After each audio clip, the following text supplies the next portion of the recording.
Good morning, everybody, and thank you for joining us on In the Line of Hire. It's the morning after the night before, and yes, we are live. Welcome, as I say, to In the Line of Hire. It's the show that brings you instant reaction and views to The Apprentice, the brilliant Apprentice, by the way. I was lucky enough to be part of the Apprentice journey, as I'm sure you're all sick of hearing now, back in 2008 when I won Series 4. And over the next, the next 6-7 weeks or so, we'll be running a series of shows looking back on this year's candidates, the class of 2022. And we've got some very, very special guests. Each week, I'll be joined by the resident expert, as you can see on your screen, of business psychology, my business brother and CEO of assessment platform Phoenix 51, Chris Wimshurst. He'll be sharing all of his analysis and data on each of the candidates. How you getting on, Chris? Yeah, very well. Thank you, Lee. Very well. How you doing? Yeah, good. Thank you, mate. Good. Thank you. We'll come back to you in a second. You can follow us on @Lee McQueen on Twitter, Lee.McQueen on Instagram, obviously on LinkedIn as well. You can get interactive with all the live streams. So grab a coffee or a cup of tea, whatever your vice is, and join us. Twitter, YouTube, and LinkedIn live as well. We're also going as a podcast all over the mainstreams on Audio Boom as well. Now, this is the point that I should be saying. I am delighted this week to be joined by, but unfortunately, as you can see, there is only two of us here today because unfortunately, Thomas Skinner, the wonderful Thomas Skinner, managing director of BOSH Beds, has unfortunately had to pull out at the last minute, unfortunately. So we do wish him well. The good news is, of course, that we are going to be doing another recording session with Thomas on Monday.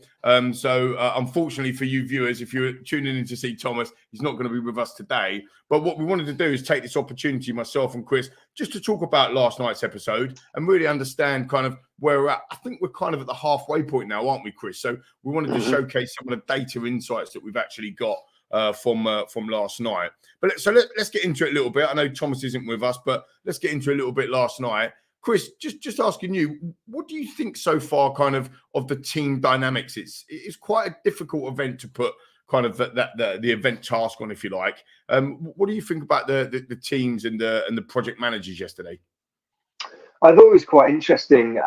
If we look at the willingness of leadership, I think was something that really struck out to me yesterday. I think there was an opportunity for some people who had maybe, held back during previous weeks to really put themselves forward and step up. I think it was quite a fun task. Big trip to Wales. It looked a bit wet and windy, to be honest. Well, that's kind of part of the course in Wales, as far as I understand. But I just think that it was a fun task. They were getting out somewhere different. A good chance to interact with the public. Good chance to showcase their commercial skills. And unfortunately, some of the individuals held back, and you kind of had the usual suspects, if you like, who put themselves forward for the PM task. It was interesting. Did you find that a bit weird, Chris? I know Amy. We'll get to the data in a second, but I know Amy, for example, has scored pretty well throughout the series, if you like, so far. But I just felt, I think I mentioned it last week when we had the wonderful Sean on about, I think she's a bit of stays back a little bit. And I thought it was really interesting this week that Lord Sugar said the same thing. It was almost like you're kind of in the shadows. She couldn't have pushed herself away further from being project manager, could she, yesterday? I thought that was really interesting. I think I think I mentioned it on the last couple of pods, but when you look at Amy, the first 3 weeks she was there. She was jazz hands. She was putting herself forward, trying to make an impact. Maybe her theatrical background, but I think once she started to chip away and scratch away at the surface, once she got over some of the jargonistic language that she used, and it became clear that I think she portrayed maybe a lack of confidence, a lack of competence, certainly.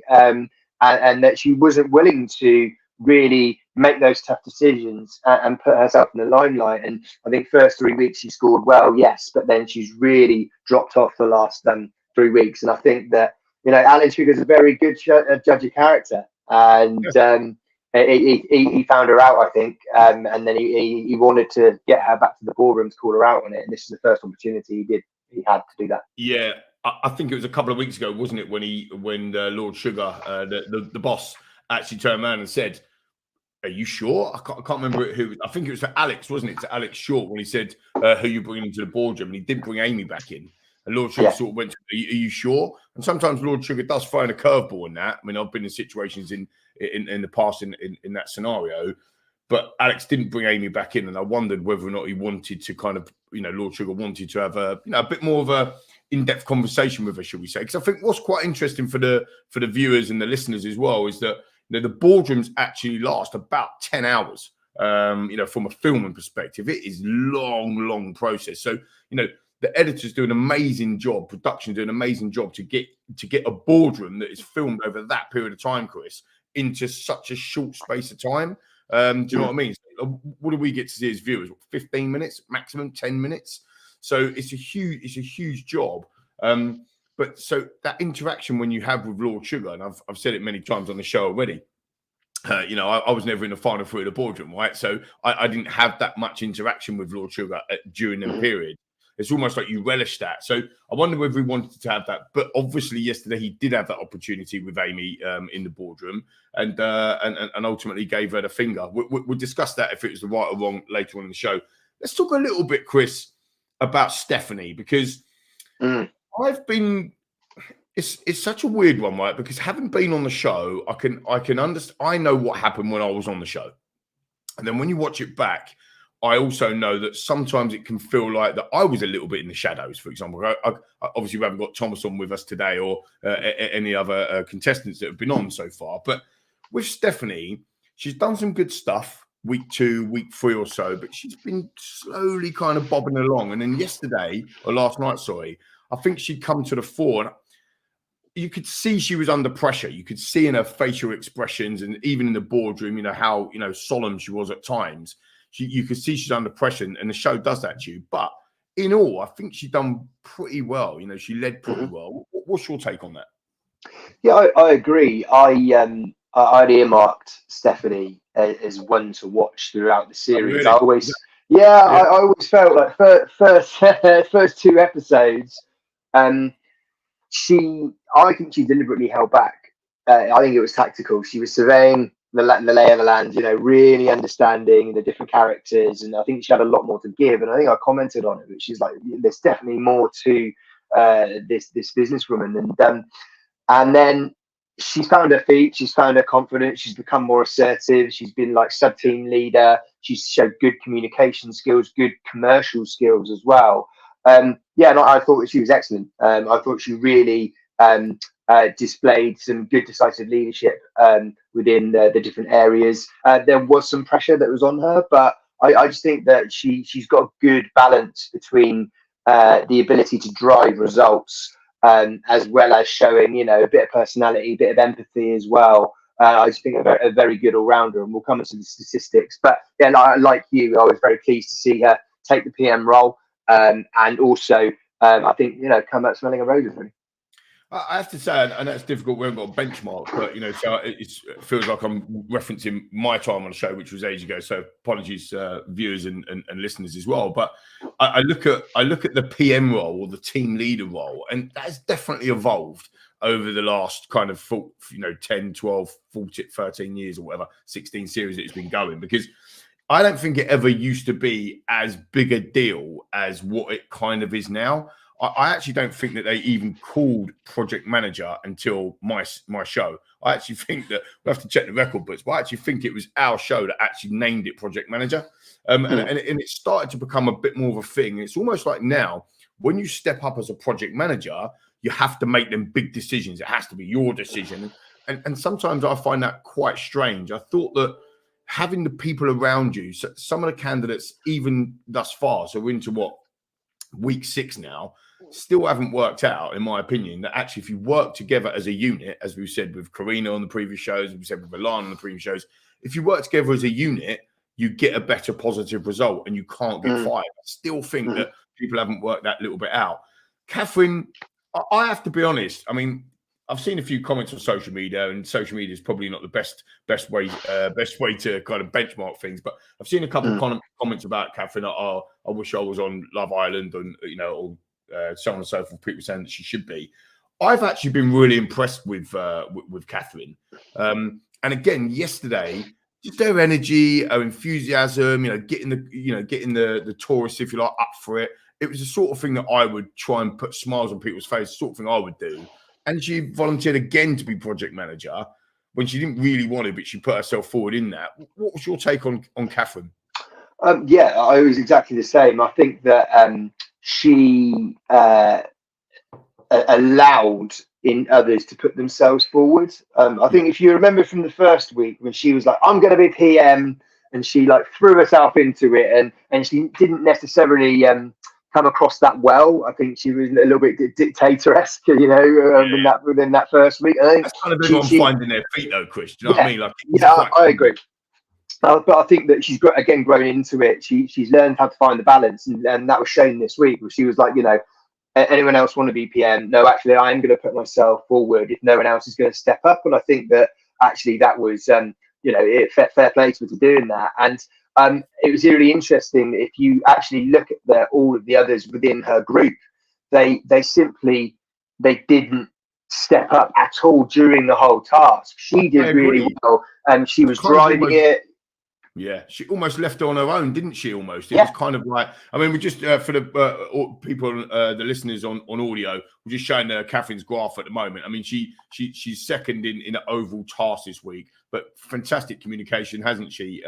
Interpersonal skills, drive, quality focus, influencing skills, very, very high this week for this particular task, isn't it, Chris? Yeah, exactly that. And like you said, I think the energy was really good. I think, she showed a lot of personality. I think, when you're doing events and these experiences, it's not just about, what you're doing. It's about who you're with and the memories that you create. And I think that she created a fun time for the people that attended. But I think the others that were in her team really, they shrunk back and did not contribute, did not help her out. Flick back and let's have a look at their scores then. Absolutely. So if you have a little look here, so you've got Catherine here on 16 points, but then no one in her team scored over 10. So you had Aaron on 8, Akeem on 7, Harpreet on 7, and Amy on 6. So you can see that, she was kind of left to hang out to dry by her team, who didn't really come to the party, and she was left driving it. And so even though I think, obviously, as a team, they were brought back to the boardroom. They lost the task. She actually scored second highest because she was willing to, I think, take that risk, demonstrate her leadership skills, and put herself out there, which I think is really interesting. Yeah, for sure. That makes sense. And obviously, Stephanie, I say obviously, but Stephanie has top score via the platform as well. So Stephanie's top scored on 18. You got Catherine on 16. Then you have got a little bit of a gap opening up between Sophie and Brittany. And then, as you say, Catherine's teammates, in the rest of the teammates, they haven't even got double scores. What happened to Harpreet this week? I've been quite impressed with Harpreet, but she seemed to, I don't know, she seemed to struggle a little bit this week, I thought. Yeah, I think she was called out by Karen in the boardroom as well, which is, which is to say like what happened, and you can look at her skills, the lack of communication, lack of interpersonal skills, she just didn't come to the party. And I think that, I don't know, she's always struck me with performance in the previous task. She's got quite gritty. She's willing to put herself forward. She can be quite outspoken. She can be quite a good, driver of people. And I don't know, maybe she didn't get on with the task. It was something that was maybe a bit outside of her comfort zone. But yeah, she wasn't there. It's just interesting. It's just interesting as well. Going back to the platform, actually, just quickly, that that there's 5 people left in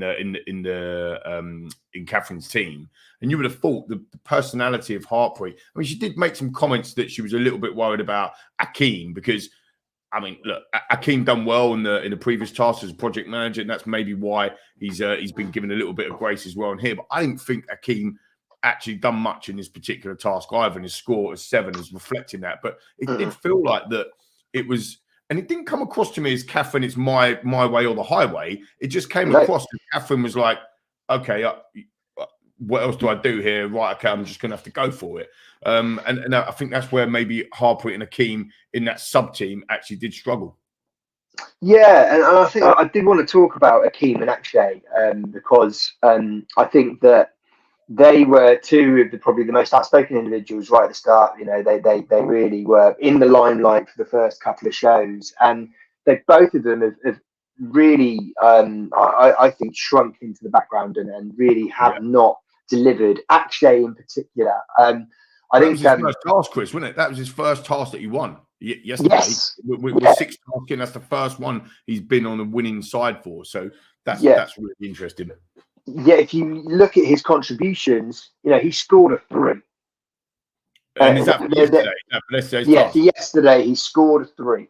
And I think there was a comment a couple of weeks ago about him being a bit of a parrot. So he almost like repeats what other people say, or he just agrees with people. He's got a lack of his own ideas. And I think when somebody says something, it sticks in your head. I was looking out for it when I was doing my analysis. And he didn't come up with any own ideas, and literally just agreed with what other people said, whether it was a good idea or a bad idea. He was trying to be amenable, and it was, there was a lack of backbone for me. And I think that he's on borrowed time. Again, that's really interesting you say that about borrowed time, because I think with Akshay, and it'd be interesting to see their overall scores if we've got that data. If we can pull up some of that data on kind of their scores to date, as it were, over the 6 tasks. So we do a bit of a review. But with Akshay, for me, having been in the bottom 3, I think 4 times, having lost 5 tasks already, and that's the first one. I'm not sticking up for Akshay, but I'm saying that you kind of don't blame him for stepping back a little bit, do you? He's probably thinking, "Whoa, man! Like I've been way too much in the in the line of fire rather than in the line higher," and therefore he's stepped back a little bit. Let's take some time, Chris, now to review the halfway point, as it were. We've lost 6 candidates, lost 7 candidates now, haven't we? Not 9 candidates left. What information is Phoenix 51 platform actually showcasing us now? Just sharing that on screen. What have we got in total over the course of the series? Yeah, I think, as you said, we're down to the final 9 now. And if you can see here on the screen, and for the people that are listening via audio, not via video, we've got 3 clear groups that have opened up. So you've got a top 3, you've got middle 3, and you've got a bottom 3. So I think let's go with the bottom 3 to start off with. So there's a clear, I guess 3 individuals that have really just not performed consistently across the 6 tasks so far. And those 3 are Akeem, Nick, and Akshay. So you've got Akshay on 35 points, and Nick on 42, and Akeem on 43.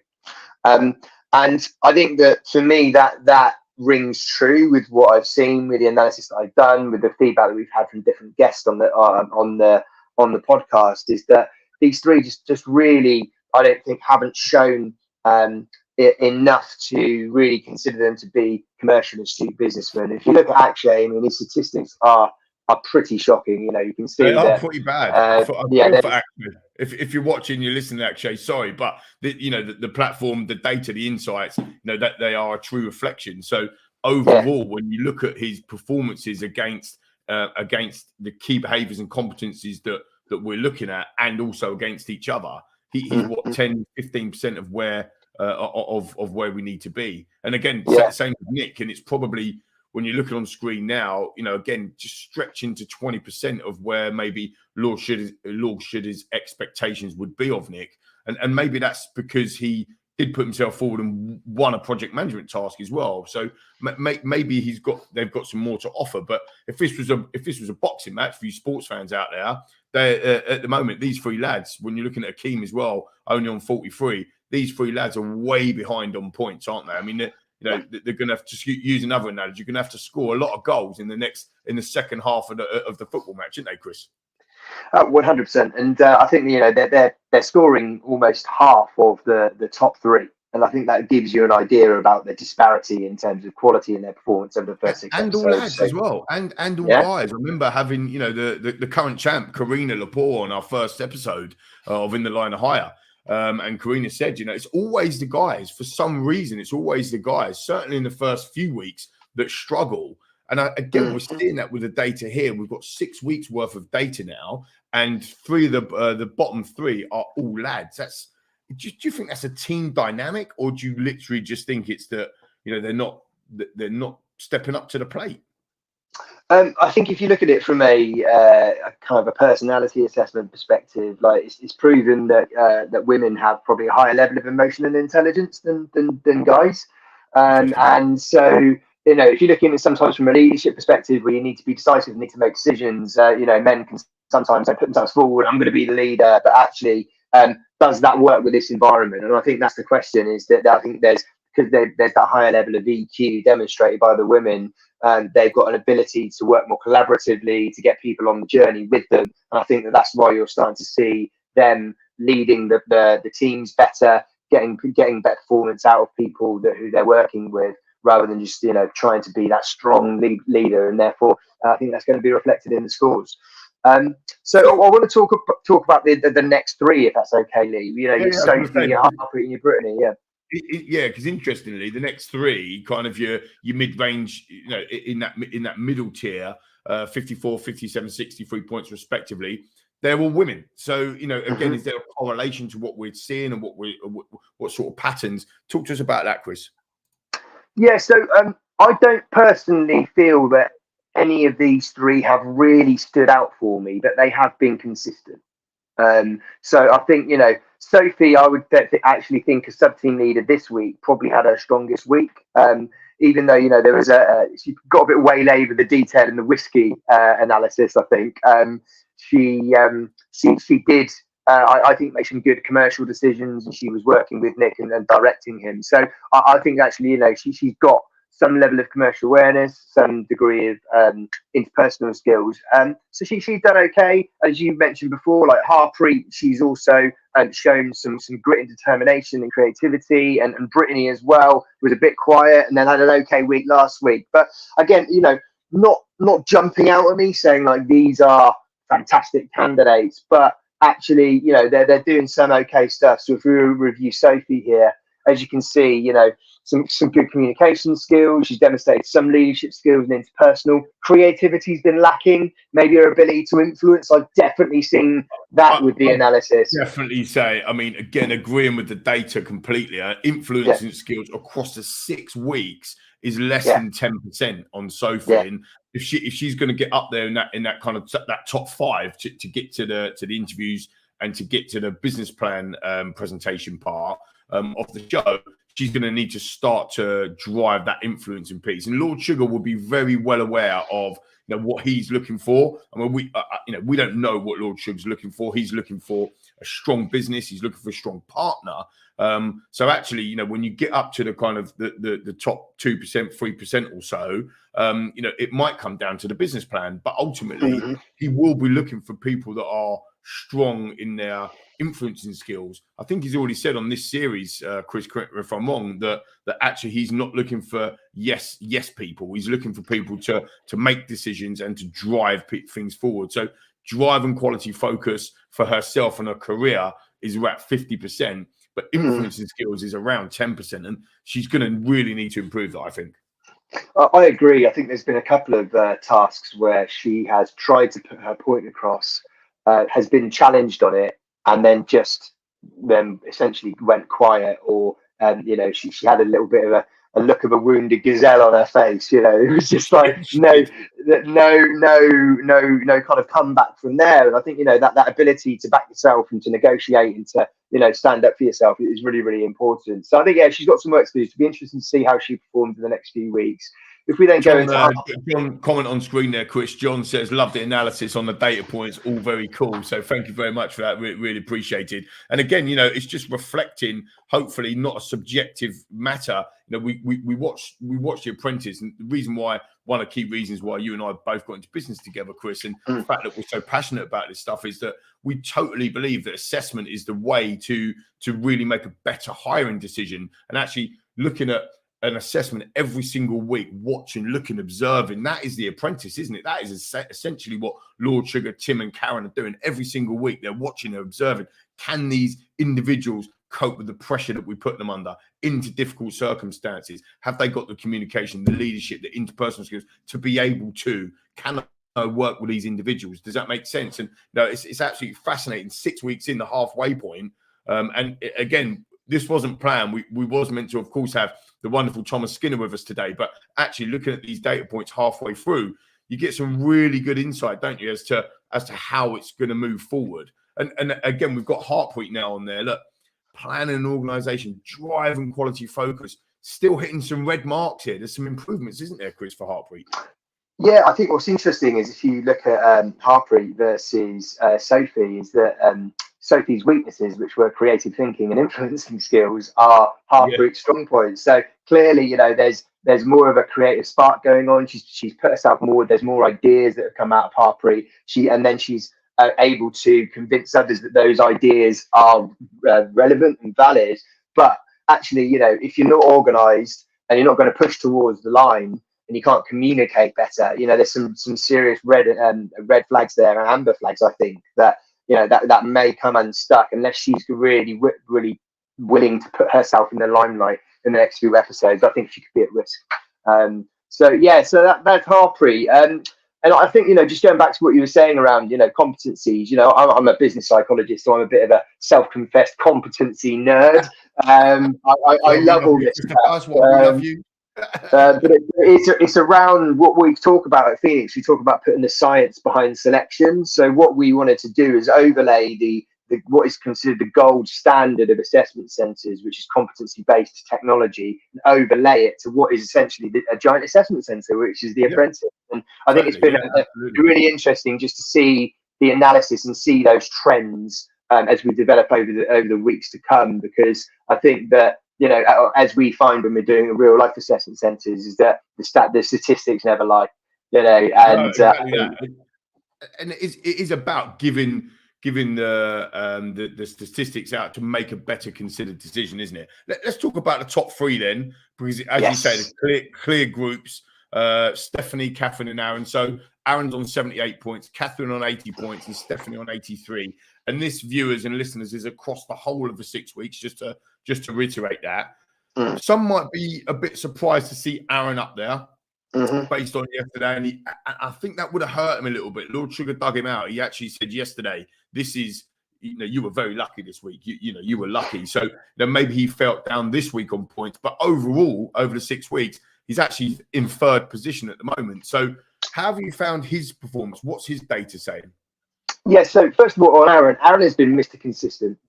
So he has not, he hasn't underperformed in any week apart from this week. As you said, this week was probably his worst performance. I think he only scored 8 this week, but he has scored over 12, I think, every single week. So whilst it's a decent average, and I don't think he's won any task. I don't think he's like come up ever, you know, up in like the 19s or 20s, but he's been around that 14 to 16 mark every single week. He's put himself out there. I think he's got a degree of you know, good communication, not necessarily leadership. I don't think he always puts himself out there, and maybe his creative thinking, his ideas haven't always been there. So he's always kind of played second fiddle quite a lot.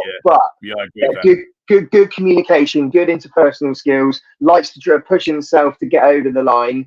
And I think it showed within those statistics as well that I think that as a team player, I think he's a good guy. What I'd like to see more from him is putting himself in the limelight and actually contributing more at that early stage of the task when it's around the ideas.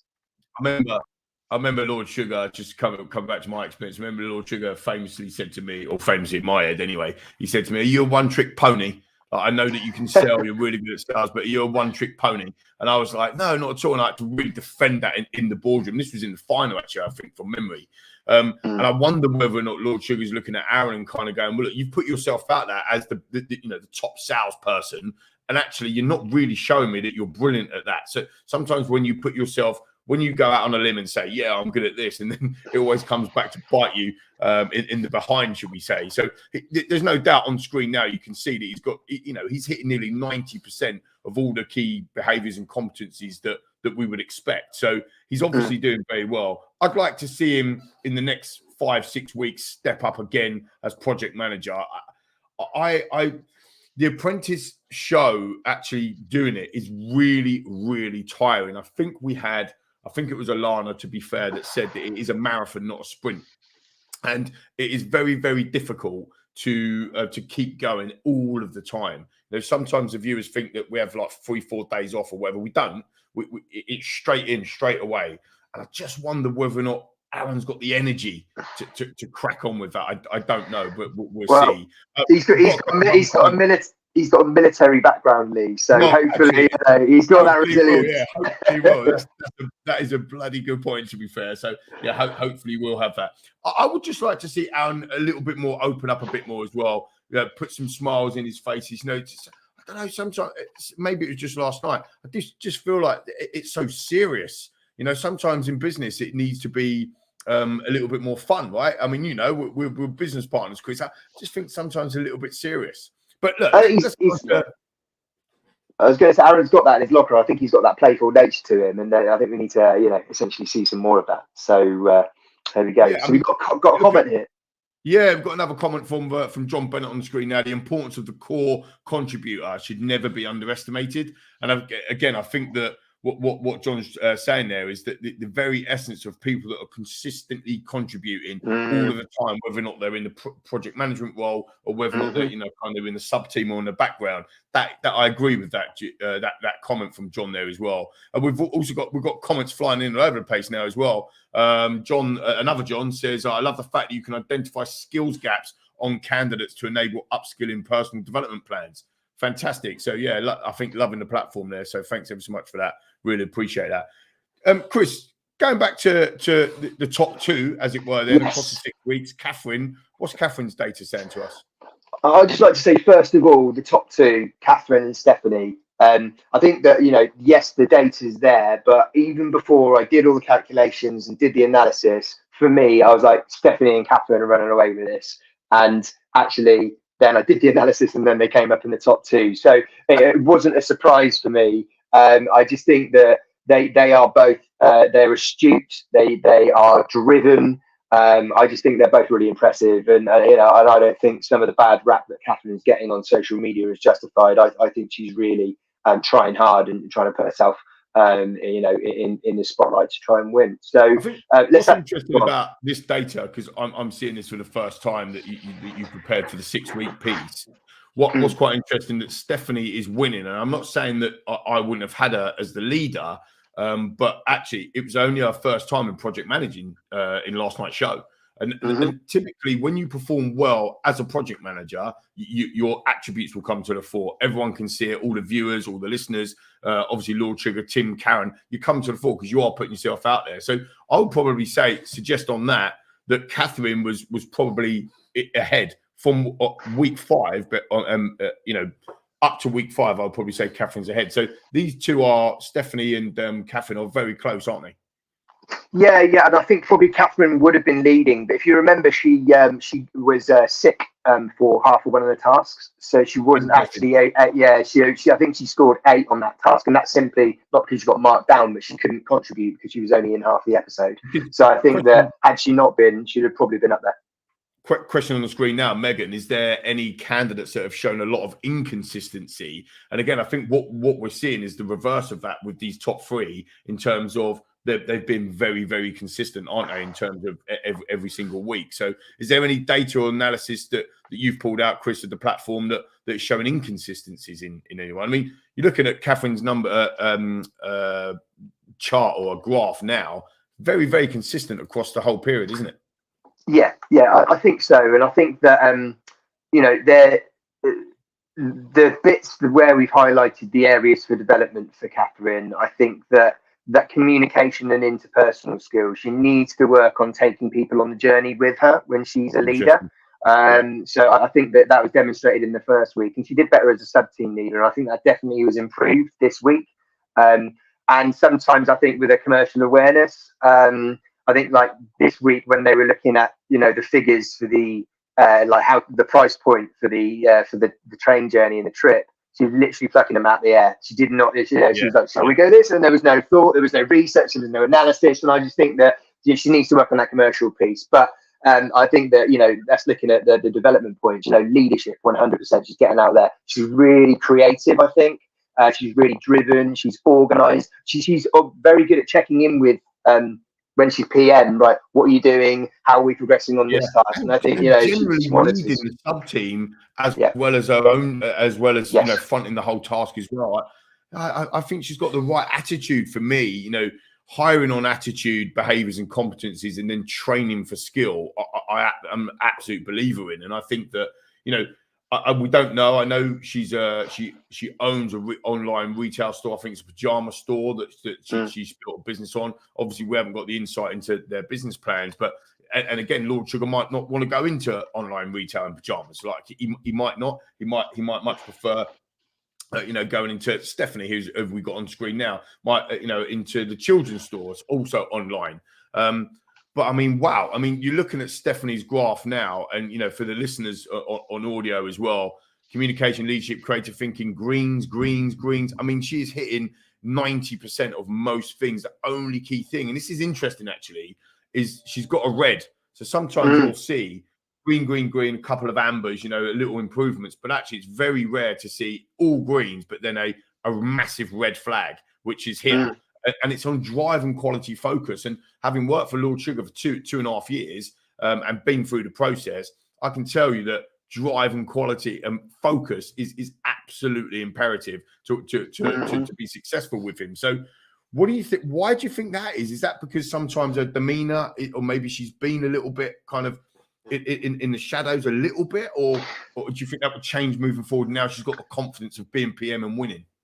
Yeah, I actually I looked at this when I was doing the analysis, because based on her performance this week, her drive was really good. Put herself forward, but I looked at it, and it's exactly like you say, Lee. She has contributed from the sidelines, but she's not really put herself forward to really drive the group and really, I think, grab the ball by the horns, and that's reflected. So I think if I was advising her as a strategy moving forward, I would be saying, right, really absolutely go for it. You've got all of the attributes to win this program and to win this series and to get the investment from Lord Sugar, but you've got to take it. You've got to take the opportunity now, and it'd be interesting to see what that looks like in a few weeks' time.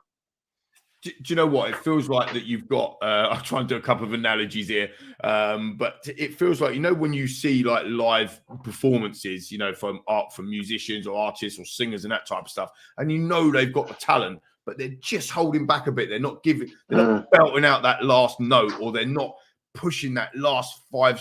Maybe she's holding back in reserve a little bit, and then she's going to go forward again. Because I agree. I think if she can get that part right in terms of her drive for the rest of this the series, I think she'll probably go on and win the show, to be fair.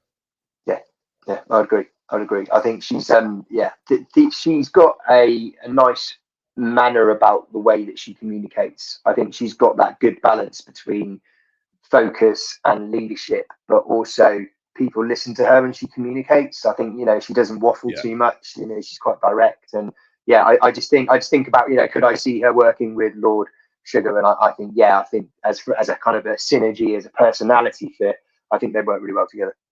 Interesting stuff. I just wanted to smile more, to be fair. I think, I don't think at the moment the viewers have got to know her.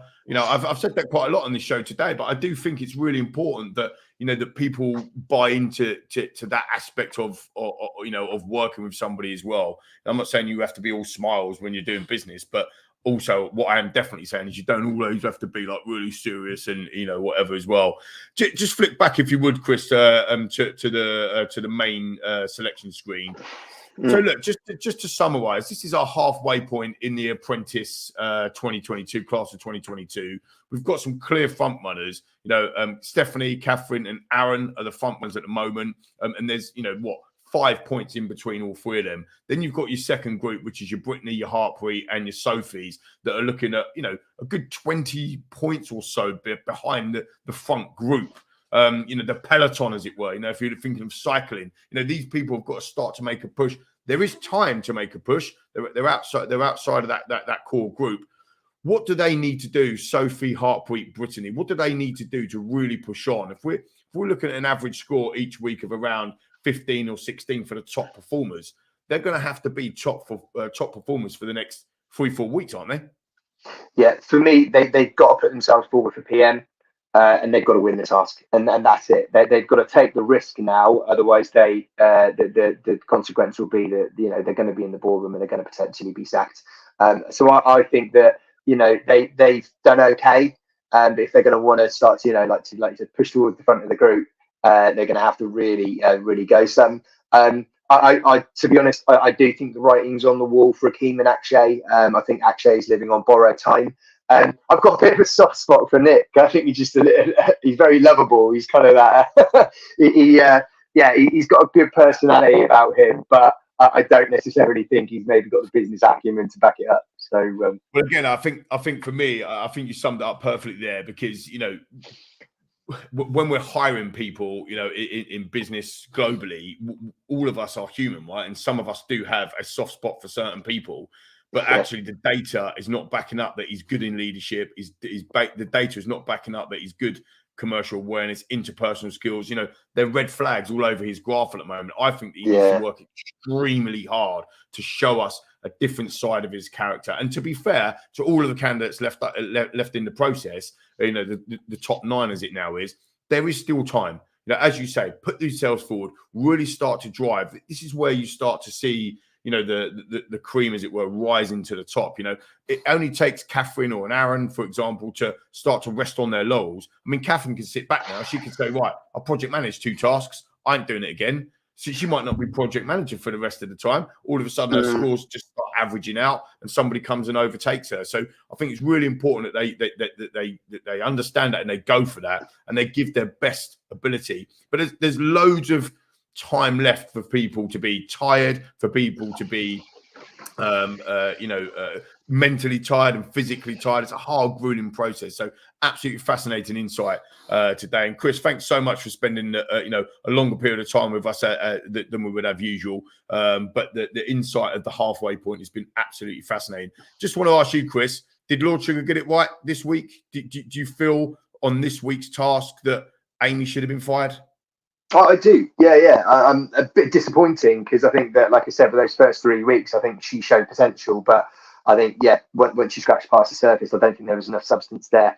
And, you've got to throw your hat into the ring sometimes and take those risks to show Lord Sugar that you really want this. And Amy wasn't prepared to do that. So I think that, she shot herself in the foot. She had to go. Good stuff, mate. Well, fantastic. Well, look, it's been brilliant, actually, a brilliant session, really looking into that data and that insights. It wasn't a planned session. So we do wish Thomas well, and hopefully we'll be recording again with Thomas next week. So we can put that show out before the next episode of The Apprentice. So there you have it, 7 down. Next week's show will also be live again for the morning after the night before. 8:30. Please join us. Thanks ever so much for all the interaction. I know, on LinkedIn, on Twitter, on YouTube as well. It's been absolutely brilliant. You can listen on Spotify, Apple, Amazon, all via Audio Boom as well. Next week we'll be live again, as I said, to review Task 7 with, all I can say is, the epic Joseph Vellante. Absolutely one not to miss. Joseph is an unbelievable character. So really looking forward to spend some time with the winner, Joseph. Don't forget to subscribe and like. See you next time on In the Line of Hire. Cheers, guys.